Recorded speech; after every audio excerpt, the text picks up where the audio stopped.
Eh bien, bonjour à toutes et à tous. J'espère que vous m'entendez bien. Je suis ravi de vous retrouver aujourd'hui pour ce webinaire des Folies Web. Je suis Guillaume, du coup, je fais partie de l'équipe Folies Web.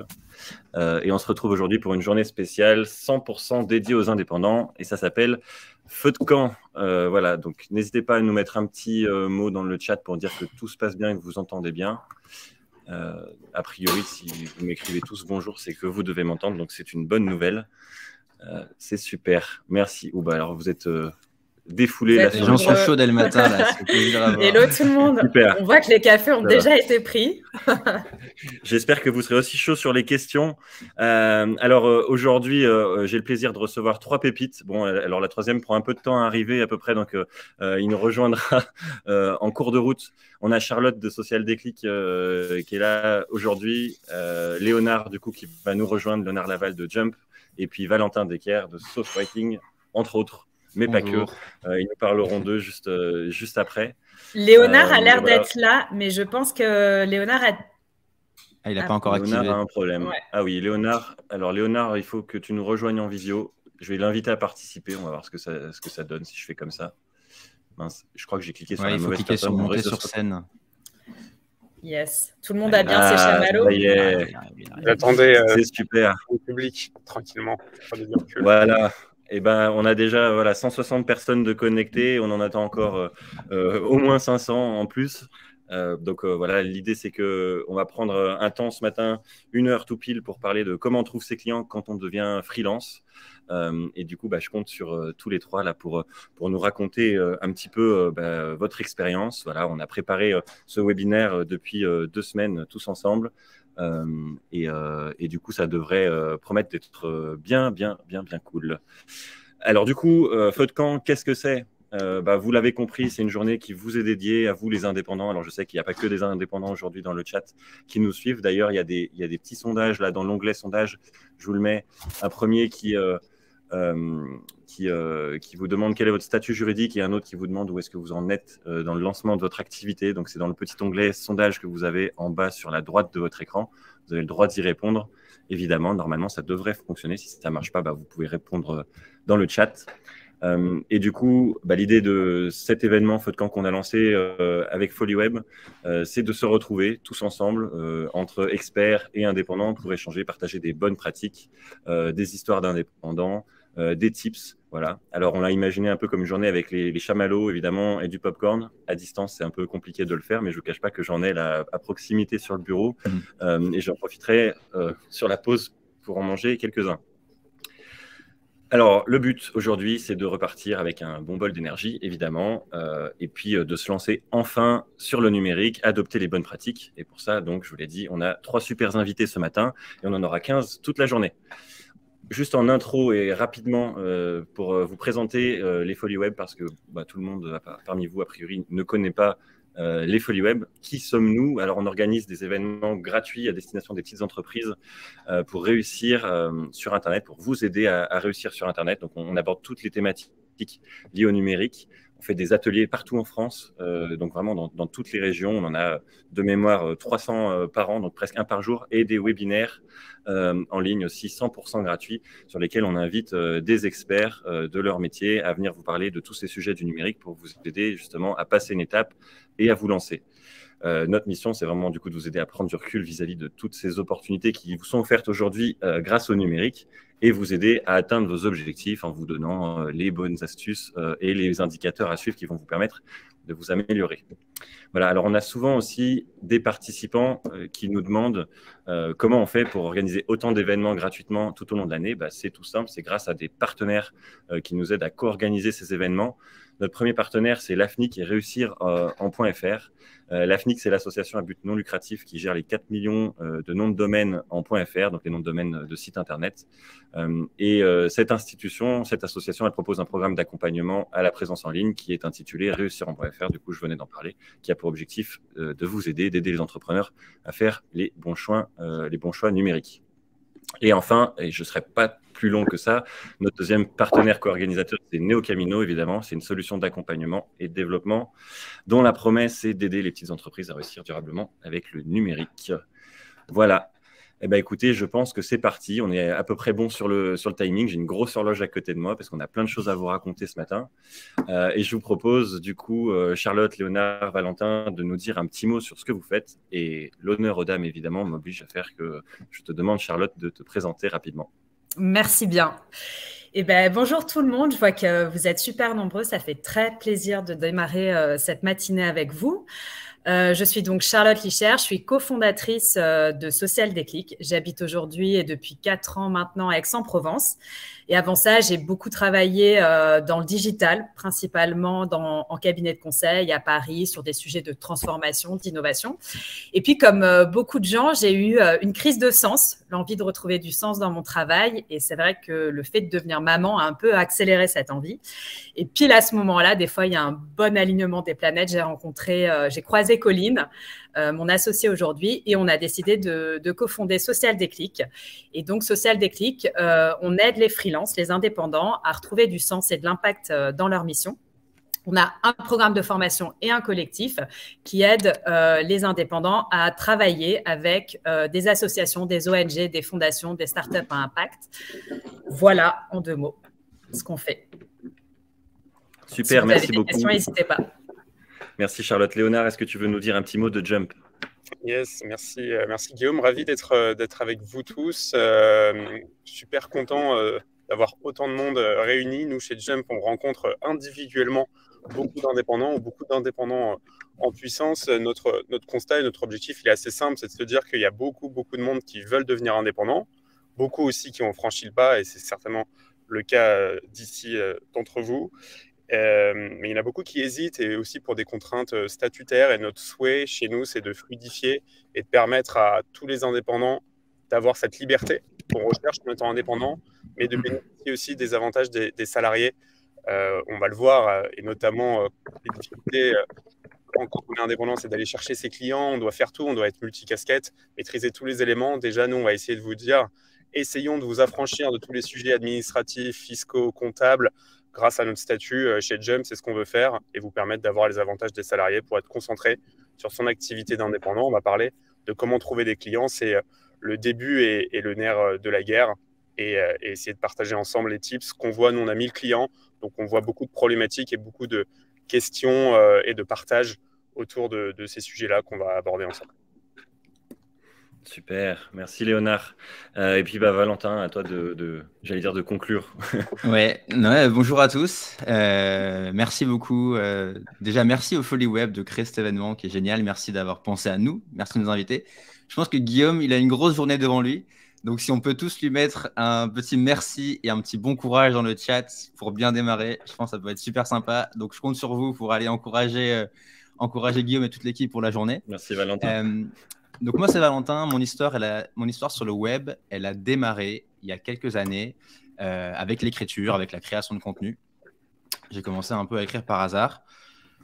Et en fait, je me suis pris au jeu. J'ai commencé j'étais régulier, j'étais consistant. Et en fait, cette création de contenu, elle m'a apporté plein d'opportunités chouettes. Un stage, un CDI à Paris dans une startup. Ensuite, j'ai pu me lancer en freelance, devenir freelance en écriture, en contenu, en copywriting. Donc, j'ai plein de choses à vous partager sur comment est-ce qu'on peut trouver des clients. Et aujourd'hui, j'ai pu créer Sauce Writing, qui est mon école d'écriture en ligne, où j'aide des freelances, indépendants, consultants, entrepreneurs à maîtriser l'écriture, qui, je trouve que c'est un super pouvoir, j'aime bien dire ça. Et aussi, pour ceux qui le veulent, à en vivre, notamment les freelances. Voilà. Et je suis actuellement basé à Lyon, comme toi, Guillaume, il me semble. On ne doit pas être très loin. C'est vrai, on aurait pu se mettre dans la même pièce. Hein. J'y ai pensé qu'après. Trop cool, merci beaucoup Valentin. Un petit rappel sur le programme de la journée. Normalement, vous avez tous reçu un email ce matin qui récapitule.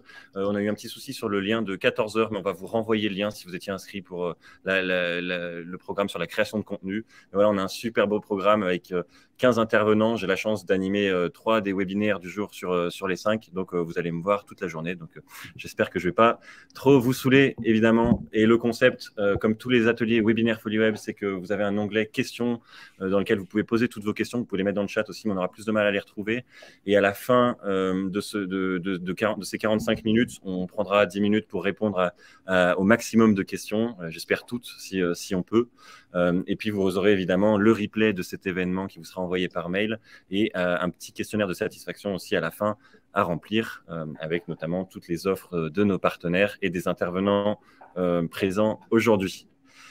Écoutez, je vais essayer de fermer ce truc-là parce qu'on n'en a pas besoin. L'idée, c'est qu'on puisse se voir. On change un peu du format traditionnel des Folies Web pour ceux qui nous connaissent, puisqu'on est parti sur un mode un peu table ronde avec comme mission de ne pas faire quelque chose de trop descendant, pas de slide. Voilà, vous allez voir nos têtes. Donc, on va faire des grands sourires. Et je vous propose du coup qu'on commence déjà sur cette thématique. Trouver ses premiers clients quand on devient free, les clés du succès. Et donc, on va parler d'abord de stratégie, évidemment. Puisque avant de se lancer, c'est toujours bien de se poser un peu et de réfléchir. Et du coup, Charlotte, je crois qu'en préparant cette table ronde, tu m'as dit que tu voulais aborder une question spécifique, celle de l'introspection. Et donc, du coup, est-ce que tu as des choses à nous partager? Je vois que tu n'es plus en visio avec nous. Alors je ne sais pas pourquoi. Vous m'entendez? Ouais. Ouais. Oui, on t'entend. Alors, je ne sais pas pourquoi je n'arrive plus à allumer ma cam. Si Guillaume, tu arrives si tu as la main dessus, c'est peut-être un problème. Je mets la main sur demander l'activation de la caméra. Je peux faire ça, mais voilà. J'ai rien. Alors, est-ce que ça marche? Non, ça ne marche pas. Et ben, éventuellement, rafraîchis ta page quand je poserai une question à Léonard. Et là, on le fait à l'aveugle. On fait comme ça. Allez, super. Ouais, alors c'est vrai qu'en discutant ensemble en amont, je vous avais partagé le sujet de l'introspection, qui est un sujet qu'on aime bien chez Social Déclic. Donc, comme je vous le disais, on a un programme d'accompagnement pour aider les freelances à se construire une activité pérenne dans le secteur de l'impact positif. Et la première question qu'on invite les freelances à se poser, c'est profondément, quelles sont leurs valeurs? Donc ça, c'est une question que vous pouvez vous poser. D'ailleurs, il y a un référentiel, si ça vous intéresse, qui est intéressant, qui est celui de Schwartz, où il y a une petite vingtaine de valeurs. Donc, vraiment, essayez de regarder. On peut aussi faire des tests de personnalité. Il y a la possibilité d'aller un cran plus loin en se posant la question de son why, de son pourquoi. Alors, ce n'est pas pourquoi je suis sur Terre, mais comment aligner justement mon travail avec mes valeurs. Et finalement, qu'est-ce qui me fait vraiment vibrer quand je regarde ce qui s'est passé dans mes activités précédentes, où je me suis vraiment éclatée. Là aussi, il y a des outils qui existent du type Ikigai qui peuvent être intéressants. Et nous, chez Social Déclic, il y a une troisième question qu'on aime bien pour ceux qui veulent travailler dans l'impact. La question, c'est finalement, aujourd'hui, il y a 17 objectifs de développement durable, donc liés à la santé, l'alimentation, la justice sociale, etc. Donc, ces 17 ODD que vous pouvez aller regarder sur Internet, lesquels vous parlent le plus, lesquels touchent la petite corde sensible chez vous par rapport à votre vécu, votre histoire familiale, personnelle, professionnelle. Et par rapport à ça, par rapport à ce travail d'introspection, normalement, ça devrait permettre de sortir une phrase un peu clé sur votre pourquoi, sur votre why. Et l'idée, justement, c'est de partir de ça pour construire son offre et réfléchir ensuite à son ciblage. Merci. C'est quelque chose qui vous parle, ça, Valentin? Toi, tu as monté ta boîte. Donc, c'est quelque chose que tu as fait en amont, là, avant de te lancer, ce travail d'introspection? Ouais, bien sûr. Je pense que souvent, quand on se lance dans l'entrepreneuriat, ça part d'une démarche personnelle. Moi, j'aime bien me dire que les projets que je crée, c'est des prolongements des sujets qui m'animent, des questions qui m'intéressent et de ce à quoi je tiens à cœur. Donc, évidemment que tout ce que dit Charlotte, c'est hyper intéressant. Et donc, la question du sens, évidemment, elle est hyper primordiale. Peut-être le complément que je peux ajouter en plus, c'est que moi, ce que je conseille souvent aux gens qui sont en transition, donc qui se disent j'ai eu une vie d'avant et maintenant j'aimerais me lancer, j'aimerais faire des projets, j'aimerais être entrepreneur, j'aimerais être freelance, c'est de ne pas forcément se dire je pars d'une feuille blanche, en tout cas je pars de zéro, mais c'est plutôt se dire sur quoi est-ce que je peux m'appuyer? Qu'est-ce que j'ai fait avant qui pourra m'être utile? Est-ce que j'ai des expériences? Est-ce que j'ai une connaissance d'une industrie? Est-ce que j'ai une connaissance métier? Est-ce que j'ai des contacts qui vont pouvoir m'être utiles et me faciliter la vie dans ma transition? c'est pas une obligation. Évidemment, peut-être qu'on peut se dire, je repars de zéro parce que avant j'étais 20 ans en banque, j'en peux plus et je veux plus voir cet univers-là. C'est une possibilité. Mais souvent, c'est bien de se demander qu'est-ce que j'ai fait avant, quelles sont mes expériences, quelles sont mes compétences, quels sont mes assets sur lesquels je peux faire levier pour que la transition ensuite elle se passe au mieux derrière. Ouais, bah, a priori, c'est partagé dans le chat. Là, je vois Simon qui dit c'est vrai, transposer son XP. Donc, a priori, c'est partagé par certaines personnes ici. Léonard, toi, tu as un avis sur la question?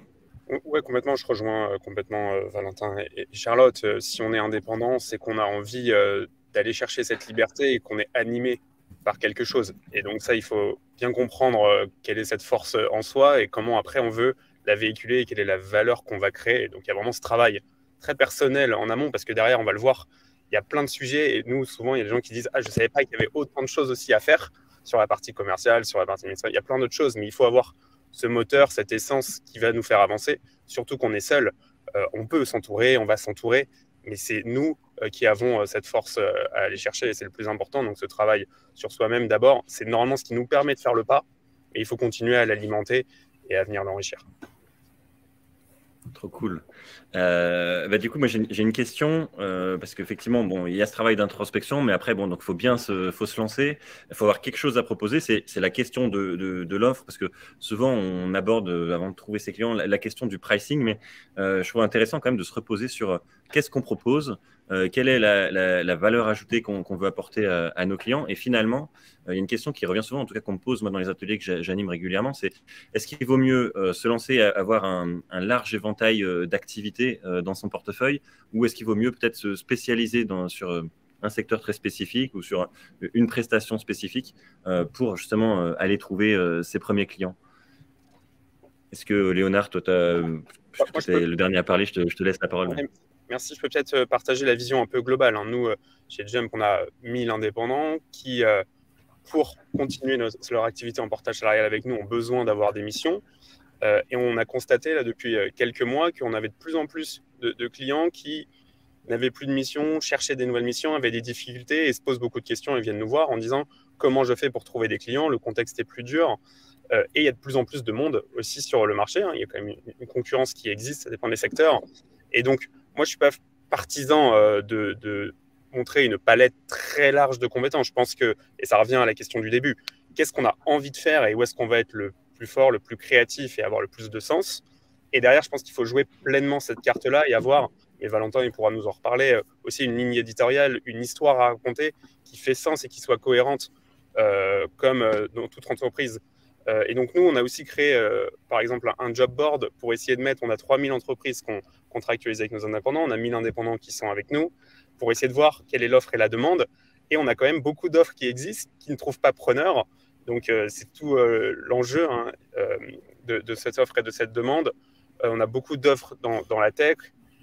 Mais après, il faut vraiment se dire quelle est cette spécificité, quelle est notre spécificité et où est-ce qu'on a envie de chercher notre point de différenciation et surtout où est-ce qu'on va être épanoui quand on va mener cette activité, ce qu'on le verra après. Et ça fait partie des ateliers. La satisfaction client, la fidélisation, c'est clé. Et donc, derrière, ce n'est pas juste décrocher sa mission, c'est concrètement qu'est-ce qu'on va faire et quel est l'impact qu'on va avoir et la valeur qu'on va créer. Ok, ouais, l'idée, c'est d'aller chercher là où on est le meilleur et donner cet effet waouh pour ensuite aller satisfaire le client et le fidéliser. Vous avez un avis, Charlotte, Valentin, sur cette question? Ouais, je pense que ce qui est important, c'est déjà de se dire qu'en tant que freelance, on a cette liberté aussi de pouvoir tout façonner, de pouvoir aussi évoluer avec le temps. On est son propre DRH. Donc, on peut aussi se former pour avoir de nouvelles compétences et du coup, écouter aussi un peu le marché sur les besoins. C'est un peu ce que tu disais, Léo. Donc, ça, c'est le premier sujet. Et c'est vrai qu'au début, on a tendance à vouloir un peu tout accepter comme mission parce qu'on a peur. On a peur de ne pas en avoir, on a peur de ne pas générer assez de chiffre d'affaires. Donc, je pense que c'est normal de vouloir un peu se sécuriser au départ. Mais en parallèle, on peut quand même justement affiner son projet et son offre. Et pour ça, je pense que le meilleur moyen, c'est aussi d'aller explorer le marché, aller tout simplement poser la question aux personnes avec lesquelles on voudrait travailler. Souvent, on a envie de travailler sur son offre, sur son pricing en chambre. Et en fait, c'est beaucoup plus simple et les réponses sont souvent beaucoup plus justes quand on va tout simplement aller interviewer, prendre des cafés, aller à des soirées networking pour aller tout simplement poser la question aux personnes avec lesquelles on voudrait travailler. C'est cool parce que tu as fait un peu la transition avec la question d'après sur effectivement est-ce qu'on peut choisir ses clients. Mais, du coup, Valentin, je te laisse dire un mot aussi. Ouais, je trouve que ce qu'il a dit, c'était très juste. En fait, quand on vend un service, c'est toujours la rencontre entre ce que moi, je veux faire en tant que freelance, quelles sont mes forces, tout ce qu'on vient de parler, et aussi de quoi a besoin le marché. Donc, il faut être agile là-dessus et se dire, OK, moi, je viens avec des choses qui me paraissent importantes, intéressantes pour les clients, mais il faut aussi être agile OK, de quoi concrètement a besoin le client. Je trouve que aller parler à ses prospects, à ses clients, comme dit Charlotte, c'est évident, c'est bateau, mais on ne le fait pas assez. C'est clair. Juste se dire, est-ce que toutes les semaines, j'ai un point de contact avec au moins un prospect toutes les semaines et je lui pose des questions sans filtre, on crée une relation. Voilà, c'est une relation pas purement business, mais qui va peut-être aller au-delà. C'est super intéressant pour avoir des billes hyper concrètes et pour penser son offre. Et puis, je pense aussi que au départ, on peut se dire, effectivement, je suis un peu généraliste, je prends tout ce qui vient parce que je ne sais pas exactement où est-ce que je veux aller. Je pense que c'est normal, on a besoin de se faire la main, on a besoin de se muscler un peu, et c'est OK de faire plein de choses. Mais plus on avance, et je pense que plus la réflexion, c'est de se demander comment est-ce que je deviens un freelance spécifique, parce qu'être un freelance donc spécialisé, ça a plusieurs avantages. Déjà, en tant que freelance, c'est bien meilleur d'être bon sur un seul domaine, sur une seule compétence, sur un seul périmètre, qu'être bon sur 5 périmètres, 5 compétences. Et donc, qui dit je deviens bon, dit je peux monter mes tarifs, dit je suis plus demandé, etc. Et même du côté entreprise, c'est un signal rassurant d'avoir un freelance qui est bon dans mon domaine versus un freelance qui est bon partout.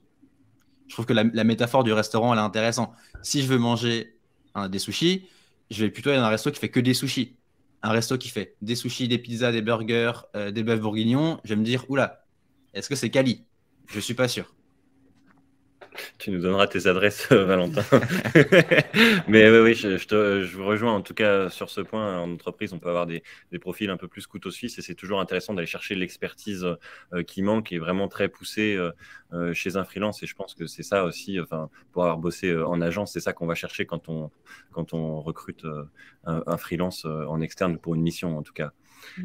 Ok, bon, c'est bien cool. Alors du coup, Charlotte, tu avais commencé à en parler un tout petit peu avant. Effectivement, c'est cette possibilité de finalement de ensuite, voilà, on prend tout au début et ensuite on peut se permettre de choisir ses clients. C'est ce que je disais quand on a préparé ce webinaire ensemble, mais je suis souvent sur LinkedIn et je vois bien des témoignages d'entrepreneurs, d'indépendants qui se disent je regrette en fait, j'ai accepté des contrats d'émission avec des entreprises ou avec des gens qui ne partagent pas mes valeurs ou finalement je me retrouve pas dans ce que je fais.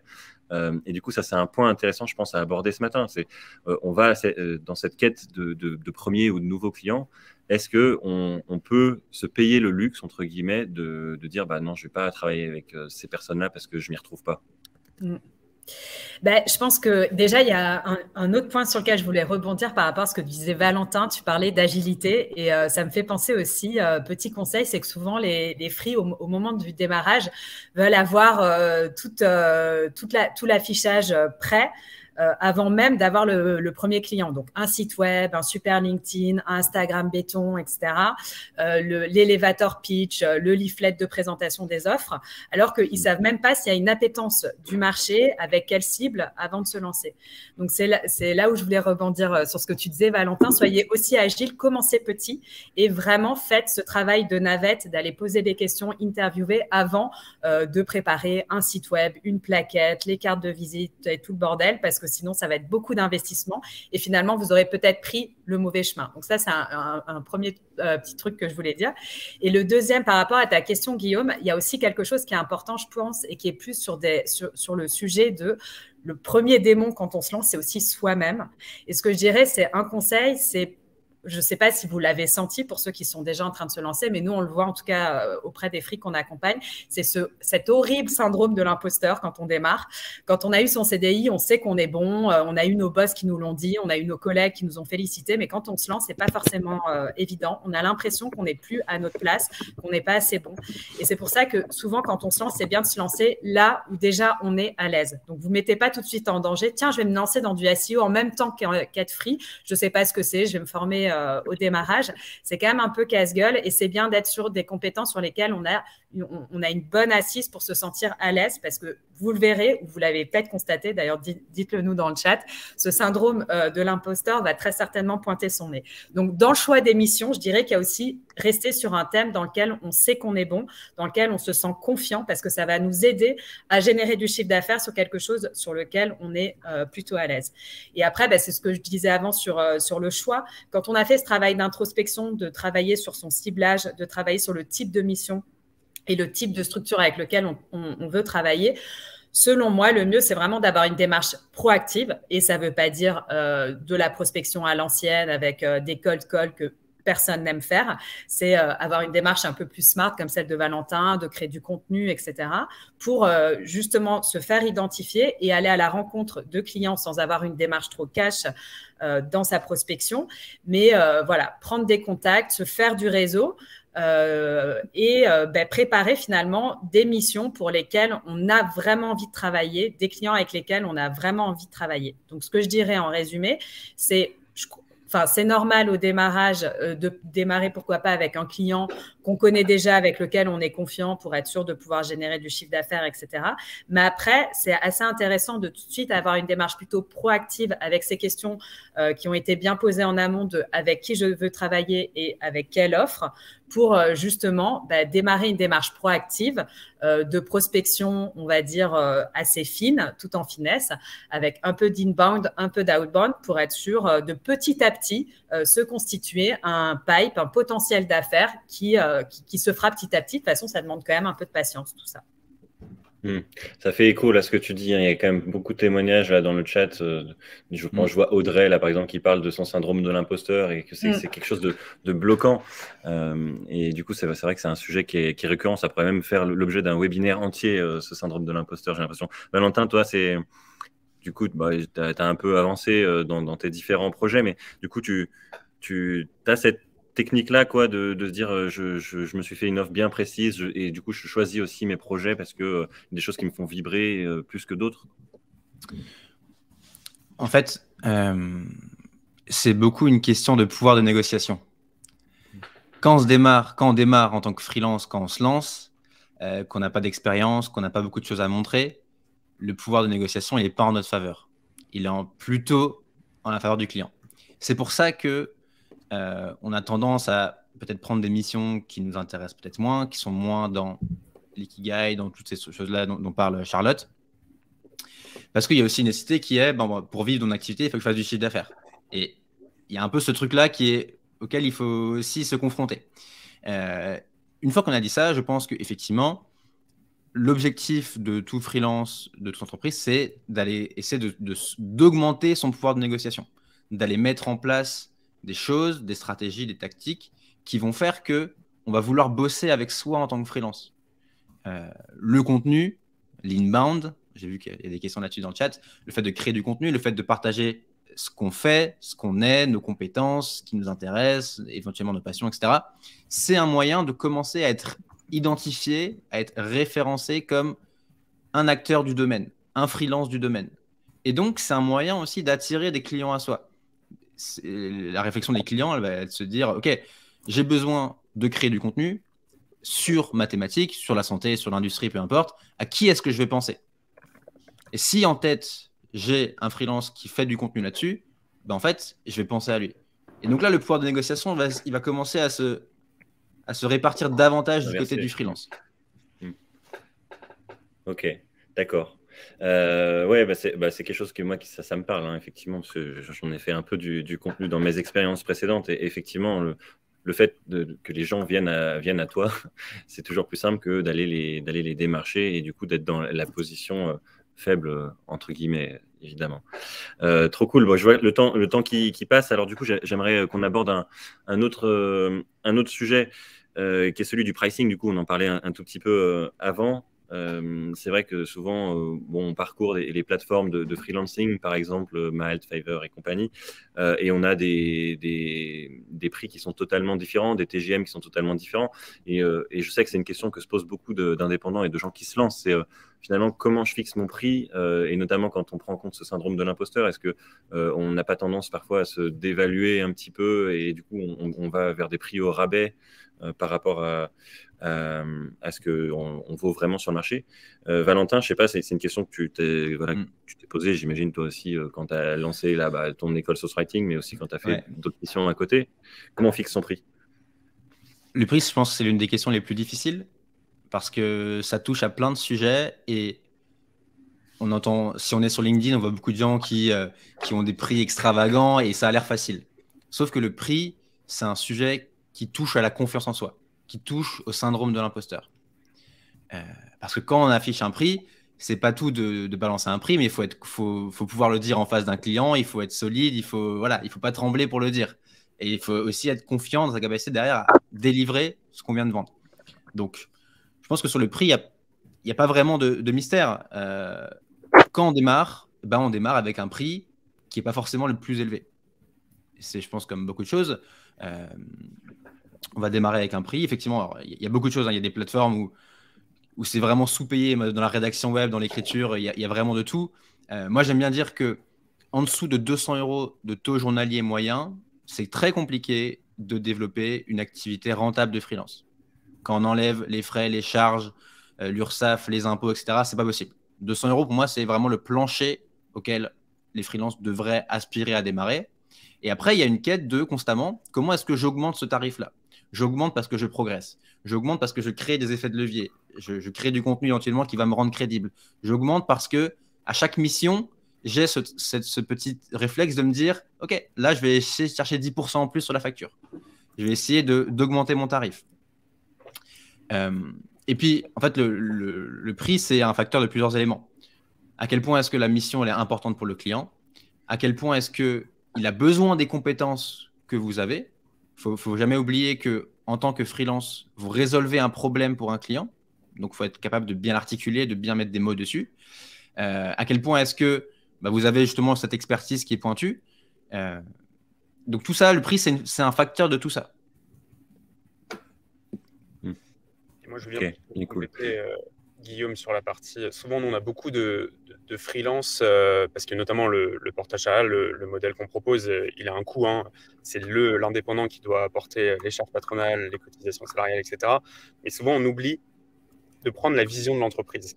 Et quand une entreprise travaille avec un indépendant, le risque qu'elle porte, il est quasi inexistant à part se tromper d'indépendant, mais c'est son travail de recrutement ou de ciblage et le process qu'elle fait. Mais derrière, elle n'a aucun risque. Pas de risque, il y a une mission, il n'y a pas de coût supplémentaire. Ce qu'elle va facturer, c'est le coût total qu'elle va avoir. Donc, souvent, on oublie, et surtout, nous, on a beaucoup de gens qui passent du salariat à l'indépendance et du coup, qui mélangent.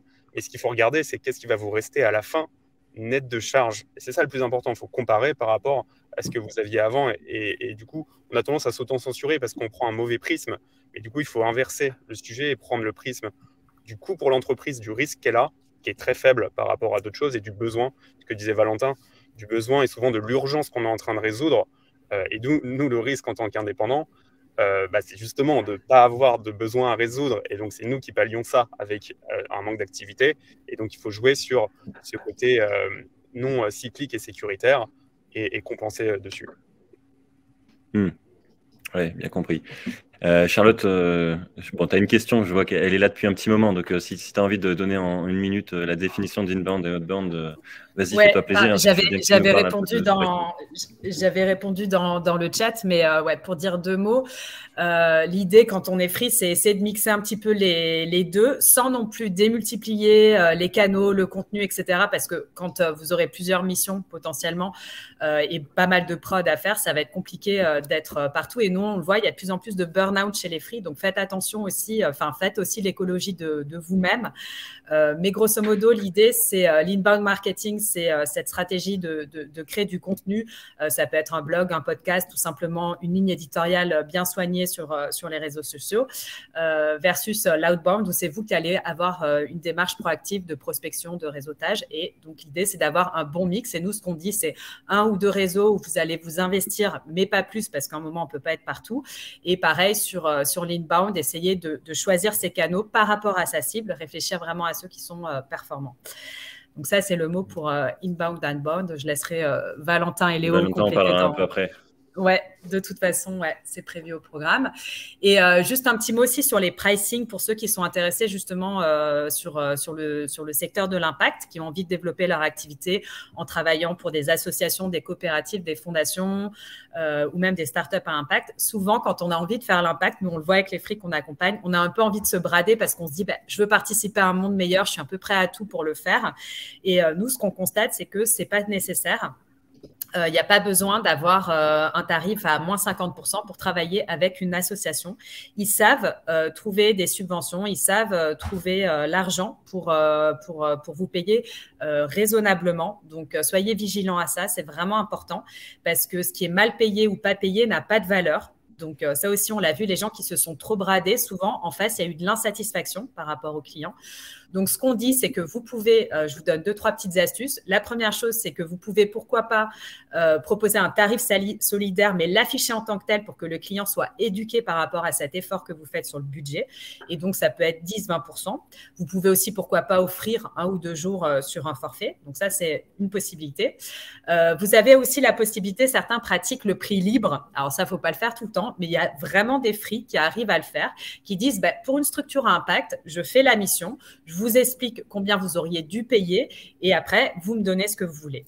Nous, par exemple, chez Social Déclic, quand on fait des mises en relation entre des freelances et des structures à impact, on pratique aussi le tarif solidaire. Le freelance nous donne ce qu'il veut. Ce n'est pas un pourcentage qui est défini. Et en fait, la bonne nouvelle, c'est que les gens sont assez justes, assez équitables et ils donnent à peu près ce qu'ils auraient donné si ça avait été un taux fixe. Donc ça, c'est quelque chose que certains FRI ont testé. Et voilà, donc ça, c'est des astuces quand vous avez envie de travailler dans le secteur de l'impact, mais surtout, ne vous bradez pas, c'est hyper important. Et si vous voulez, je vous mets dans le chat, on avait fait un petit article sur ce sujet-là pour rentrer un peu plus dans le détail par métier, notamment. Donc, vous pourrez jeter un coup d'œil à une petite infographie. Le prix libre, c'est intéressant, mais du coup, effectivement, ça oblige de l'expliquer, enfin d'expliquer le calcul et effectivement pas dire aux gens, paye-moi ce que tu veux, parce que sinon, effectivement, non, le risque... faut de la pédagogie, bien sûr. Mais voilà, faut l'expliquer. Mais globalement, il faut de la pédagogie par rapport à ce que disait Léonard aussi. Il y a certaines entreprises qui n'ont pas l'habitude de travailler avec des FRI et qui pensent que ce qu'il y a dans le devis, c'est ce que gagne en monnaie sonnante et trébuchante le FRI. Donc, parfois, il y a ce besoin aussi d'expliquer, en fait, moi, je paye des charges comme tout le monde et d'expliquer, voilà, au final, à combien on peut se rémunérer sur une mission vendue X ou Y, quoi. Oui, bien sûr. Bien cool, en tout cas, ce petit point là sur le prix libre, parce qu'on n'en avait pas parlé, je trouvais ça super intéressant. Je vois qu'il est déjà 10h07, comme on a un webinaire qui suit à 10h30.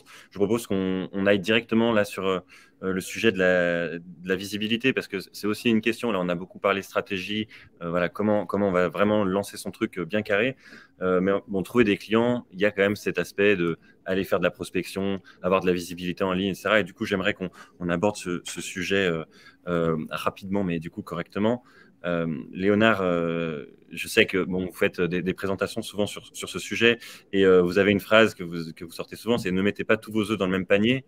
En termes de communication et de visibilité, est-ce que tu peux nous en dire plus ? Ouais, c'est un bon point. Il y a beaucoup de leviers et ce serait dommage de ne pas les utiliser. Par contre, il faut faire attention parce que tout investissement est onéreux en temps surtout. Je pense que la richesse la plus importante, c'est le temps. Et donc, il ne faut pas se perdre et garder une stratégie et un focus. Et je dirais qu'il y a les 2 éléments. Le plus important, c'est son réseau personnel, parce que c'est celui sur lequel on va avoir le plus de levier. Quand j'appelle réseau personnel, il y a personnel professionnel. C'est les relations qu'on a créées dans le passé ou qu'on est en train de créer. LinkedIn, maintenant, il commence à y avoir des dérives, etc. Mais ça reste quand même un vivier intéressant, surtout en fonction du secteur sur lequel on est, du travail qu'on a fait. Mais il y a d'autres réseaux qui sont intéressants. Et le plus important, c'est pas juste d'être sur des réseaux, c'est comment on l'alimente et comment on crée des relations et comment on le fait vivre et qu'est-ce qu'on communique et est-ce que les gens ont bien conscience de ce qu'on fait et peuvent en parler de nous. Et donc ça, c'est le plus important. Donc je dirais les réseaux perso. Et après, il y a plein de partenaires, on pourra en parler, mais ce n'est pas l'objectif. Nous, on est partenaire de quasiment tous les acteurs, apporteurs d'affaires. Il y en a pléthore sur le marché. Il y a des très généralistes comme Malte, des très spécifiques. Et donc, en fonction de votre secteur, c'est intéressant. Ce que je dirais, c'est juste si vous allez sur des plateformes, ayez le minimum vital, c'est-à-dire une photo attractive, vos compétences bien chiadées, avoir vos mots qui vous présentent, qui soient les plus efficaces. Il faut se vendre soi-même, faire le marketing de soi. Et donc, il ne faut pas juste s'inscrire pour s'inscrire. Il faut faire le petit coup d'entrée intéressant sur qui on est et qui on a envie de véhiculer, qu'est-ce qu'on a envie de véhiculer, et après pouvoir le diffuser, entre guillemets, massivement. Ouais, c'est vrai. Et du coup, les plateformes de freelancing, c'est vraiment ces plateformes-là, en tout cas, c'est vraiment un levier, je trouve, intéressant pour la visibilité. Mais effectivement, on est mis en concurrence quand même avec beaucoup de monde. Mais du coup, il y a quand même un intérêt à y être pour vous. Enfin, Charlotte, tu as peut-être si tu avais un point à nous dire là-dessus. Léonard, toi, t'en penses quoi, justement, de ce fait-là d'aller sur les plateformes? Je dirais, il y a un intérêt, on l'a vu déjà pour savoir comment on se positionne, comprendre, il faut avoir conscience aussi de la concurrence qui existe, qui sont les autres, qu'est-ce qu'ils font, quelles sont les tendances du marché, comment ça se positionne, et aussi de voir aussi comment le marché réagit, hein, même si malheureusement, ce n'est pas les plateformes qui ont tous les éléments, mais ça permet de savoir s'il y a de l'attraction. Moi, j'ai beaucoup de gens qui me disent ah, j'ai un profil sans mal, j'ai jamais eu d'offre. Oui, malheureusement, il y a 150 000 profils sans mal, donc ce n'est pas la solution miracle du tout. Par contre, ça permet de voir, de se positionner. Nous, on a créé une conciergerie donc pour nos clients pour essayer de vulgariser les choses, essayer de spécifier, expliquer qu'est-ce qui se passe, qui sont tous les acteurs, comment ça fonctionne, quel est le processus, parce que c'est dur. Et encore une fois, c'est une question de coût d'entrée, d'avoir toutes les informations. Donc nous, on essaye de lutter contre l'asymétrie de l'info, essayer d'éduquer, donc il y a un enjeu d'éducation pour dire quelles sont les plateformes, leurs avantages et les inconvénients. Moi, je n'ai pas d'avis. C'est sûr que c'est intéressant d'y être parce qu'il n'y a pas de coût spécifique. Après, ça permet de se jauger et de voir ce qui s'y cache derrière, mais il faut faire attention. Le plus important pour moi, ça reste son réseau professionnel, personnel, comment on l'alimente. Et on le verra après, quand on fidélise ses clients, comment on va chercher d'autres actions, renouveler des missions si ça s'est bien passé, etc. Charlotte, tu avais un petit Ouais, point toujours avec ma petite, mon prisme impact. Il n'y a pas de plateforme spécialisée dans des missions à impact. Par contre, il y a une plateforme de job qui est spécialisée dans le secteur de l'impact positif qui s'appelle Jobs That Make Sense. Je vous mettrai le nom dans le chat. Je suis juste en train de répondre à des questions en même temps. Et donc, vous le verrez si vous regardez. Il y a assez peu de missions dans le freelancing parce que c'est encore un secteur qui n'a pas trop l'habitude de travailler avec des free. Mais petite astuce, des fois, ça vaut le coup de répondre à une offre de CDD, voire même de CDI, et d'expliquer ses prestations, d'expliquer en quoi finalement travailler avec un free sur cette typologie de mission peut être intéressante. Et nous, on a certains free qui ont réussi à transformer une opportunité qui était présente sur cette plateforme en CDI, CDD en mission de free. Donc ça peut être pas mal. Et autre chose qui peut à la fois soigner le syndrome de l'imposteur et à la fois permettre de se constituer un réseau et une culture dans ce secteur de l'impact, c'est pourquoi pas faire du mécénat de compétences ou du bénévolat ou du mentoring. Donc là aussi, je vous donne 2 plateformes qui peuvent être pas mal. Il y a Vendredi.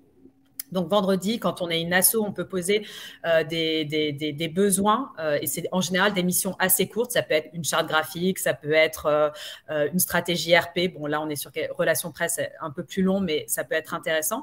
Et du coup, être vigilant à ne pas passer des mois et des mois à faire ça parce qu'il faut quand même vivre de son activité de free. Mais en complément, quand on connaît encore assez mal le secteur de l'impact et que parfois on doute de ses capacités, ces missions en mécénat de compétences, elles peuvent être intéressantes. Et après, elles constituent des vraies références que vous pouvez afficher. Donc voilà, 2 petits conseils pour ceux qui veulent se lancer dans l'impact. Super, merci pour les conseils. Du coup, désolé, je fais le maître du temps là. Je suis stressé, sinon Pierre-François qui anime le webinaire d'après va me tomber dessus. J'aimerais qu'on ait un focus spécifique sur le contenu et Valentin, il a plein de choses à nous dire sur ce sujet. On va essayer de regrouper les 2 questions que j'avais prévues, mais on vient de parler un peu des réseaux sociaux. On a évoqué LinkedIn rapidement, on a parlé de l'inbound tout à l'heure avec Charlotte. Du coup, c'est quoi la place du contenu, Valentin, dans cette phase-là de recherche de clients? Il y a la question du personal branding, etc. Enfin, quels sont tes tips? Je pense que le contenu, c'est un levier parmi d'autres. Je pense que ce qui est important, c'est de faire le point sur sa propre situation. Moi, j'ai démarré par le contenu. Ça a été ma porte d'entrée sur le web, sur le freelancing et l'entrepreneuriat, parce que j'avais pas la pression et j'avais le temps. Parce que je pense que le contenu, c'est super difficile si on se dit, là, dans 3 mois, je dois vivre ce que je fais et je compte uniquement sur le contenu pour me trouver des missions. Le contenu, ça marche, mais ça prend du temps. Le contenu, ça demande des efforts.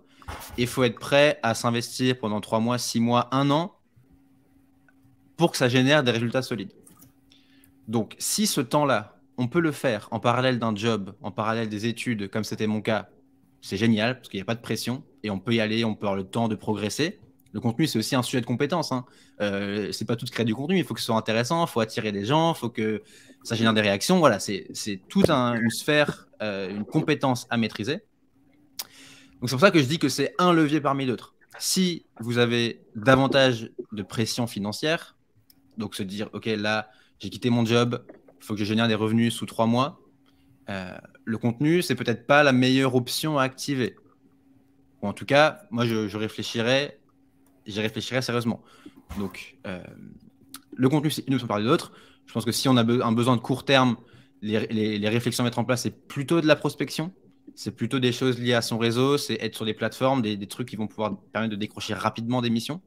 Après, sur le contenu, si on parle du contenu, je pense qu'il y a plein de réseaux. Léonard le disait, il y a beaucoup de réseaux. Il y a Insta, LinkedIn, il y a du SEO. On peut tout faire, on peut faire du blog, de la newsletter. Moi, si j'ai bien appris un truc, c'est que tout fonctionne.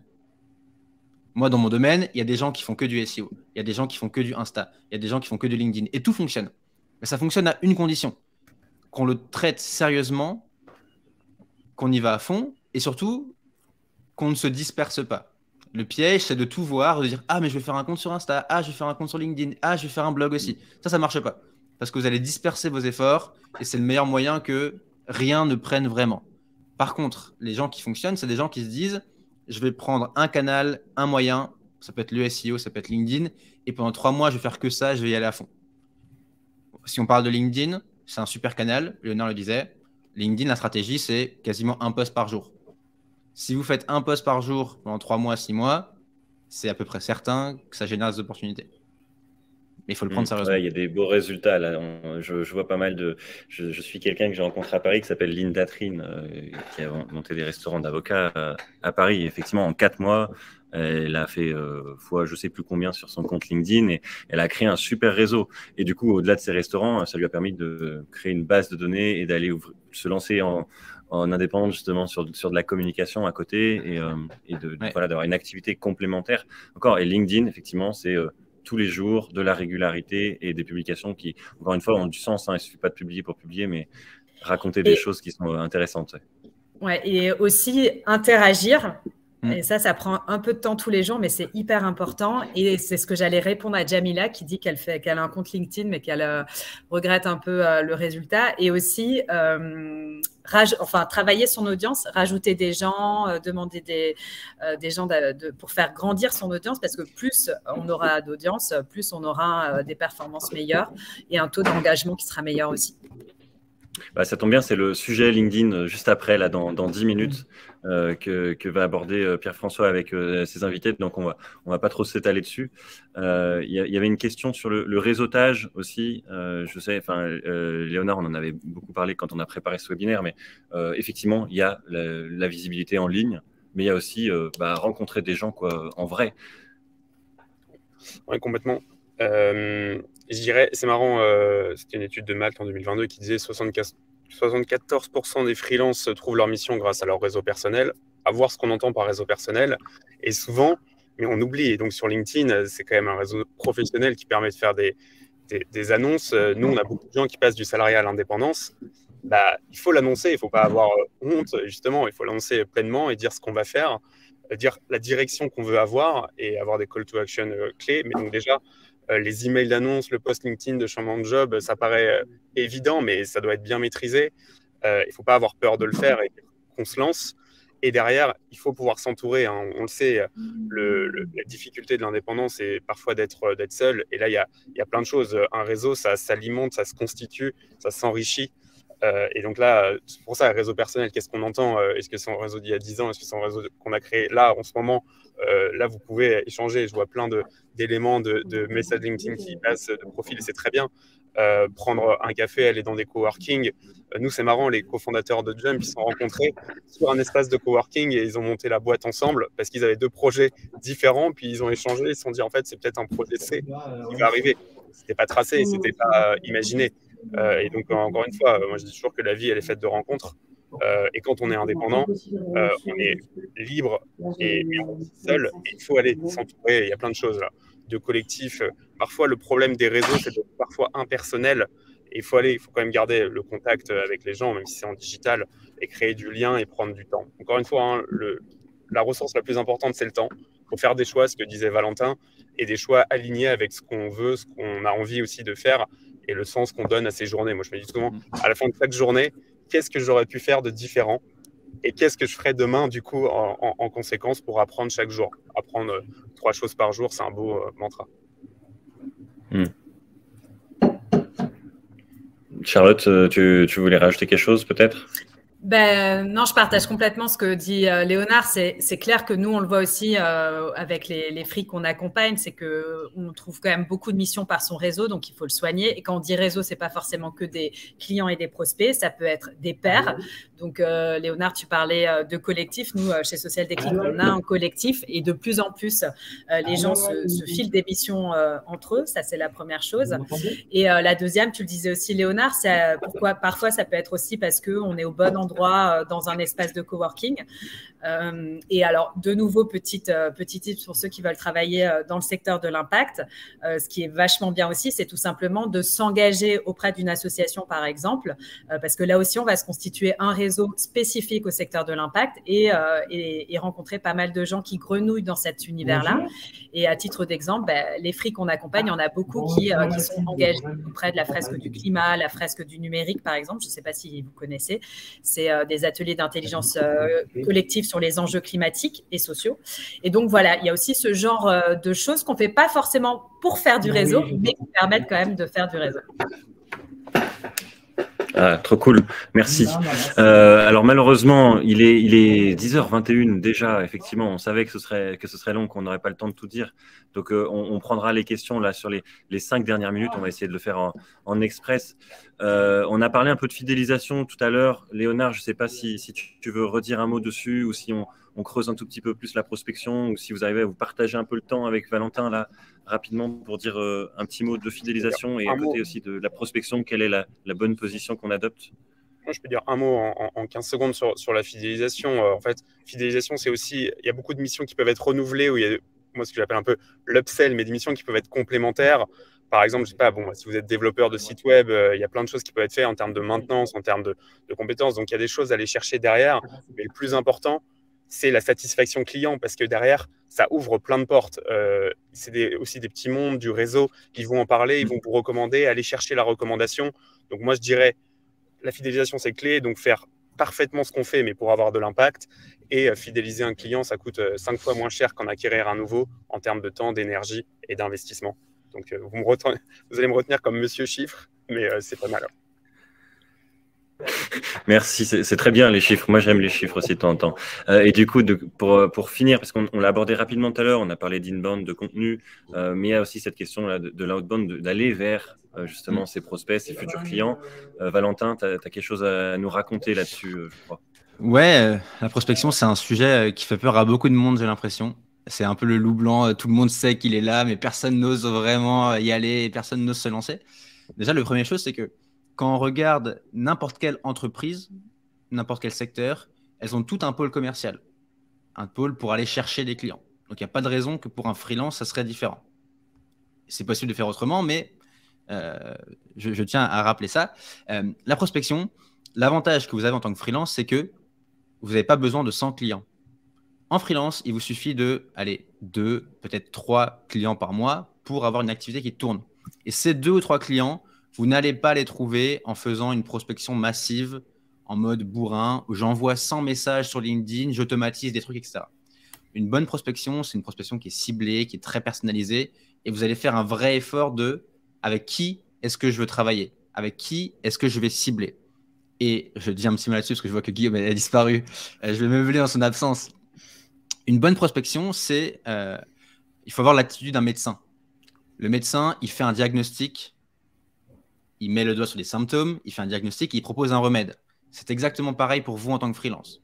Encore une fois, moi je connais l'écriture, mais dans l'écriture, je vais pouvoir aller voir une boîte en leur disant « Ah, je vois qu'il y a une opportunité en SEO dans ton secteur, mais tu n'es pas présent.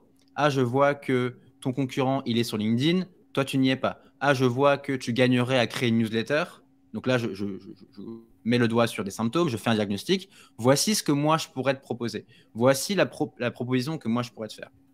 Et en prenant le temps d'être vraiment spécifique, de bien cibler les boîtes, d'avoir un discours qui est aligné, c'est sûr que ça fonctionne.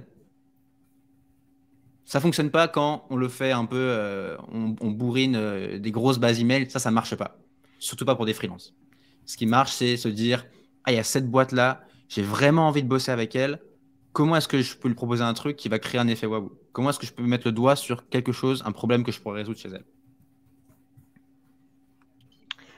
Alors, je sais pas si vous m'entendez, j'ai eu une coupure d'internet en cours de route. Ouais. Nickel. J'ai pas écouté ce que tu as dit du coup, Valentin, mais je suis sûr que c'était super intéressant. C'était super. Bravo, c'est trop cool.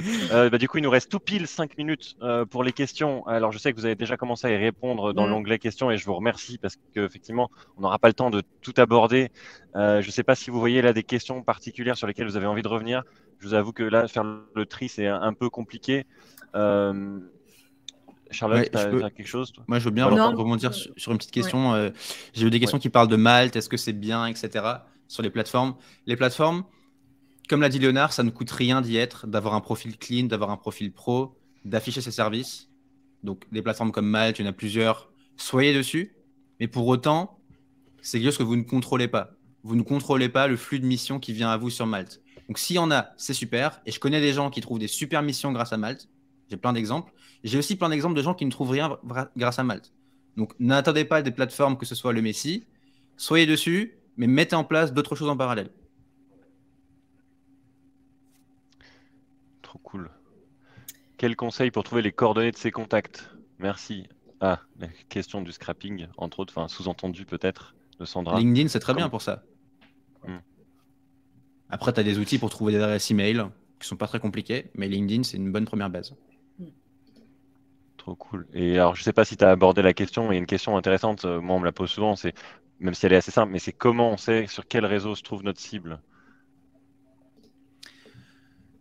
Je pense que moi, j'aime bien dire qu'on doit soi-même baigner dans son univers. Si je vais cibler des clients dans l'immobilier, il faut que je baigne dans le monde de l'immobilier. Il faut que je lise les contenus. Il faut que je vois où sont les gens. Je ne peux pas arriver et ne pas être dedans et espérer trouver des missions, et espérer trouver des clients et espérer parler comme eux. Donc, ça, c'est un peu la base. Et globalement, je pense que quasiment tous les clients sont sur LinkedIn, sauf exception. Et puis, ce que je disais avant, c'est que je pense que dans pratiquement tous les domaines, alors il faut voir précisément ce que fait la personne, mais tous les réseaux fonctionnent. On peut être que sur Insta et ça marche. Je connais des gens en rédaction qui trouvent que des clients sur Insta. Moi, je ne suis pas dessus, mais ça fonctionne. Je connais des gens qui trouvent que des clients en SEO. Ça marche. Je connais des gens qui trouvent que des clients en LinkedIn. Ça marche, à condition de le prendre sérieusement. Ce qui peut aider aussi, c'est c'est de se construire un persona. Je ne sais pas si vous voyez l'outil. Oui, donc, pareil, en allant interroger des clients, des prospects qui correspondent à votre cible, essayez de vous constituer un persona. Comme ça, vous verrez de quoi ils ont envie de parler, quels sont les sujets qui les intéressent, où ils sont. Et justement, essayez d'ajuster votre ligne éditoriale, ajuster vos éléments de langage, ajuster votre offre aussi. Donc, tapez persona sur Internet, parce que là, on pourrait faire un webinaire entier là-dessus. Nous, on a un peu de matière dans notre programme. D'ailleurs, je vais vous mettre le lien sur le chat de notre programme. Et voilà, c'est un bon outil pour mieux comprendre sa cible et en définir un archétype. Merci Charlotte pour le complément. On va répondre encore à une question, mais je vous ai mis là dans le chat pour tous un lien vers un questionnaire de satisfaction. C'est super important pour nous que vous preniez le temps d'y répondre. Il n'y en a qu'un seul pour toute la journée, donc vous pouvez attendre pour y répondre un peu plus tard. Mais voilà, ça nous aidera à nous améliorer pour la version 2 de Feu de Camp. Je vous ai mis aussi un lien vers la page avec toutes les offres de nos partenaires, de Valentin ici, de Charlotte, de Léonard, sur lesquels vous allez pouvoir retrouver des contenus et des éléments intéressants. Voilà, j'espère qu'en tout cas ça vous a plu. Et voilà, dans les questions, je ne sais pas, Léonard, Valentin, si vous voyez là des questions qui vous frappent, je les ai triées par ordre de vote, mais je ne sais pas s'il y en a une qui attire votre attention. Moi, je veux juste dire un petit mot, ce n'est pas lié à une question spécifique, mais je vois très bien à quel point il y a plein de petits détails qu'on peut se dire. Ah, mais comment je trouve le contact? Ah, mais sur quelle plateforme je suis? Ah, mais mon persona? Ah, mais est-ce que Maël c'est bien, etc. Oui, tout ça, c'est des questions légitimes à se poser, mais ça ne doit pas vous empêcher de passer à l'action et de faire concrètement des choses. Je pense que l'une des compétences très importantes en tant que freelance, indépendant, ce qu'on veut, c'est de passer à l'action et d'accepter de ne pas avoir toutes les réponses. Vous n'aurez pas toutes les réponses avant de vous lancer. Donc, acceptez cette part de flou, acceptez cette part de brouillard et vous allez voir que le brouillard va se lever à mesure que vous avancez. Et prenez confiance en vous. Super. Et Guillaume, moi, j'avais pas mal de réponses un peu précises et tout, mais on a écrit un livre blanc sur cette thématique de 24 pages. Je vous le mets si vous voulez, c'est pour ceux qui aiment bien la lecture au compte du temps à un moment. N'hésitez pas, il y a des tips, il y a des portfolios qui sont intéressants, il y a des exemples qu'on ne peut pas illustrer parce que là, il n'y avait que nos voix, mais il y a des retours qui sont intéressants. Donc, n'hésitez pas à y aller. Et voilà. Mais je rejoins ce que disait Valentin. Hein. Dans tous les cas, done is better than perfect. Hein. Donc, il faut y aller. Merci, ce sera un super mot de la fin, bon en anglais, mais un super mot de la fin. Merci à tous les trois d'avoir pris ce temps pour préparer ce webinaire, d'avoir pris le temps aujourd'hui. Charlotte, Valentin, Léonard, c'était top. J'espère que ça vous a intéressé dans le chat. N'hésitez pas à aller chercher les différentes ressources qu'on vous a mis à disposition. Je vous invite à vous connecter pour ceux qui suivent le webinaire consacré à LinkedIn et au personal branding, à vous connecter dès maintenant sur le deuxième lien Livestorm qui vous a été envoyé il y a 5 minutes. Vous allez retrouver Pierre-François, notamment Paul, et puis toute la team d'intervenants pour cette super journée dans la suite des heures. Merci à tous, merci Valentin. Merci à tous, merci Guillaume. Passez une bonne journée. Bon courage. À bientôt. Ciao. Bye bye. Ciao. Salut.